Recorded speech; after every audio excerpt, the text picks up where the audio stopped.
Welcome to the next video. In order to create the exploded view, firstly I'll be adding a new sheet by clicking plus over here. So I have this sheet 2 right now, and I'll get back the general view, and I'll just click on the white screen. By the way, if you want to change the orientation from trimetric to isometric, you can just change it, or if you want any other view, you can just create a new view in your view manager, save it and bring it over here. I'll be showing you real quick the same thing. So firstly I'll just go back to our Creo, and I'll just turn off the exploded view. All right, let me just press Ctrl D. So this is the standard orientation, and if I want the part to be shown, how do I want it to be shown? Something like this. Just imagine I want to show it something like this. So I'll just click on view, and where's the view option? I'm sorry, orient. I'm sorry, it's orient, not the view. All right, suppose I just wanted to show something like this.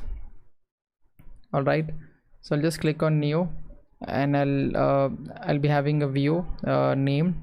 I can just save it, position the bottle at any position, and I'll just press enter. So that is the position how the bottle will stay when I'm just clicking on this view. For example, if this is top, I'll just click on view 1 and it becomes orients in this direction. Now that we have saved this, I'll go back to drawing. I'll just double click and see if I have the view 1. You can see that is the position how it is being shown. I'll just make it as no hidden.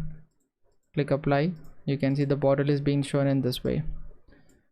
All right, now if I just want to show the exploded view, I'll just click on I'll just double click, and I'll just go to view state and I'll click on explode view, and I'll select the explode which I've created, and I'll just click on open or apply, and I'll just press OK.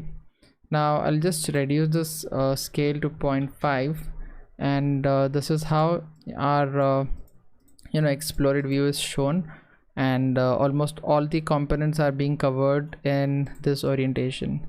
I'll pause the video over here. In the next video we'll try to add balloons and create a bomb. See you in the next video.